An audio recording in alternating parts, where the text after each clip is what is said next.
Oh my goodness, what a beautiful speckled trout. What a beautiful critter, man. Woo! Penn gets a bad rap for being heavy, building heavy reels, but that's really old school thinking. That's old school Penn. If you've been paying attention the last 5 years, we've put out a lot of lightweight gear. The Clash spinning reel is the lightest weight spinning reel we've built to date. Hi, I'm Mike Rice, Penn brand manager, and I'm here to tell you about a new launch. This is the Clash spinning reel. These will be available fall 2015.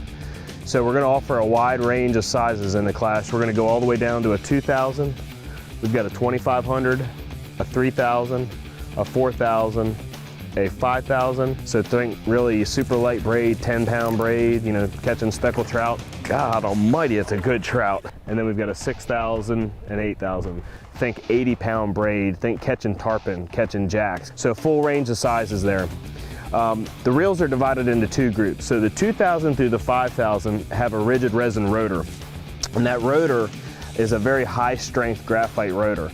But it's a we're using rigid resin here to save weight. The 2,000 through the 5,000 are designed to be super lightweight. The 6,000 and 8,000 have an aluminum rotor and weren't necessarily designed to be super lightweight reels. But in terms of weight, the Clash spinning reels are the lightest reels Penn's ever designed. So down here on the 2,000, it's a little over 8 ounces. It's about 8.2. The 2,500 comes in the mid-8s. The 3 and 4 are basically 10.3 and 10.7 ounces respectively, and then the 5,000 comes in at 16.8 ounces. As a professional angler, a lightweight reel is really important.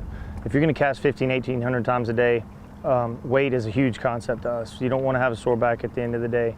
The Penn Clash family of reels enables me to use a one size larger reel than I normally would use. Instead of using a 2,000 series, strictly because it's a lighter reel, I can use a 3,000 series reel. I can hold more line, and I can have a little beefier setup in case a big fish comes along. The biggest technological advance on these Clash spinning reels is going to be the gear system. So we've designed what we're branding as CNC Gear technology. And what that means is we're machining drive gears out of both aluminum and brass. So in the Clash reels, you're going to be able to have a fully machined gear train. And in the 2,000 through 5,000, we're using aluminum. That's the lighter colored metal there. In the 6,000 through 8,000, we're using brass. And the pinion gear is machined out of brass as well. And what that does for the angler is it provides smoothness out of the box, first of all. But over the long term, it provides durability. So with the CNC gear technology, we're able to machine the tightest tolerances between the main and pinion gear. So you're reducing that play in there, which causes roughness over time. When tested against a normal die cast gear, which is used pretty extensively in the industry, the CNC gears, we ran them for about a week on the test without failure. They actually maintain the same level of smoothness. A typical die-cast gear failed at about 16 hours. So the new CNC gear technology that we built into the Clash reels does a couple things. It's extremely durable, it's extremely smooth, and it gives you extreme cranking power.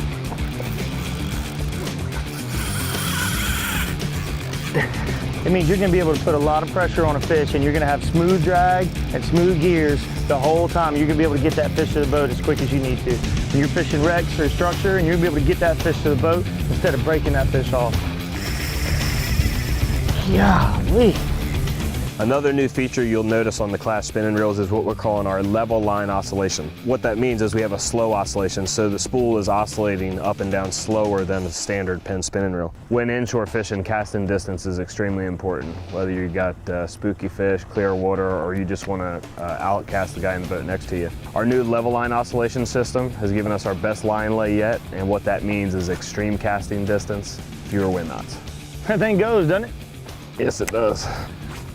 As a tournament fisherman, it's important for us to be able to get the bait in the right spot, even if we can't get the boat there sometimes. So being able to cast as far as possible is of utmost importance.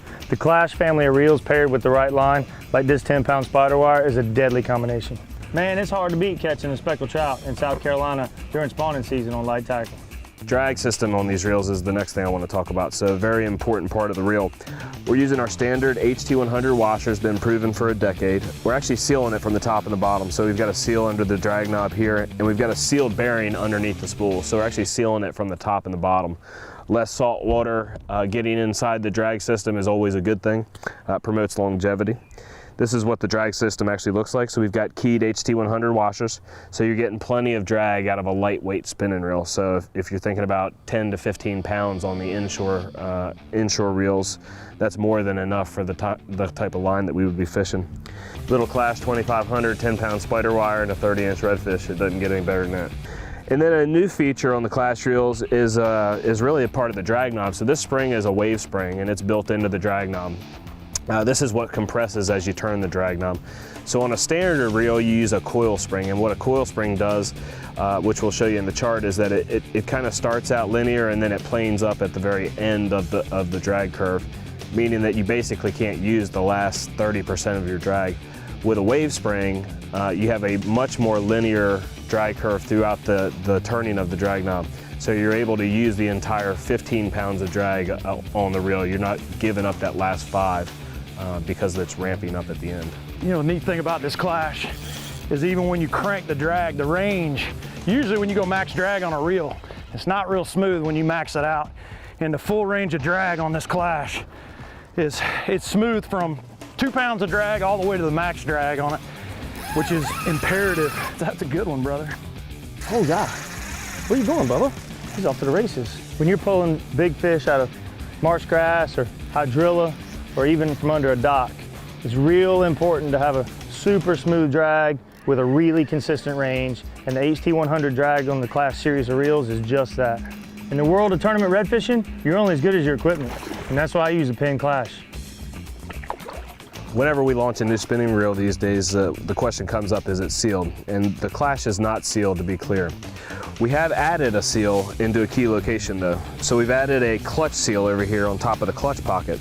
That's to prevent salt water from getting down into the clutch bearing. The clutch bearing is also known as the anti-reverse bearing. That's what gives you those instant hook sets and keeps the rotor from spinning backwards. From the ball bearing standpoint, we're using all sealed ball bearings. So you can see here's a selection of bearings that came out of the reel. The blue seals show you that it's a sealed bearing. Number one reason why reels go back into the repair shop is because they get salt water in the bearing. When it dries out, that salt crystallizes. The reel becomes rough, the reel becomes noisy. That's why we've gone with sealed ball bearings on the Clash. The Clash reels do have a thick aluminum bail wire. They also have the line capacity ring, so that they mark 1/3, 2/3, and a full spool capacity. And we don't recommend that you fill past that last ring. A lot of times what happens, people using light braid, they go past that last line and you tend to have wind knots. So that's what we designate as a full spool line capacity. And you also have the super line spool band in here, so you can tie braid directly to the arbor. You don't have to back it with monofilament. You don't have to add an extra knot in the chain. You can just spool it directly with braided line. One question that does come up on these reels, it's come up in the past on other Penn spinning reels. The Clash reels do have a rotor brake, so when you open the bail, you will feel a little resistance there. And what that does is it basically keeps the handle from moving forward. So in a lot of cases, imagine it being in the surf, throwing an expensive popper. When you're really leaning into a cast, sometimes the handle has the tendency to want to go forward. That resistance right there is what keeps it from doing it.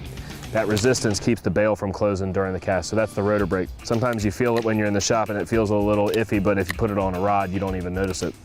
Rotor brake is now standard on most Penn spinning reels. So that wraps it up. The Clash reels are going to be available fall 2015. They're going to retail between $180 and $260. Check them out at your local retailer.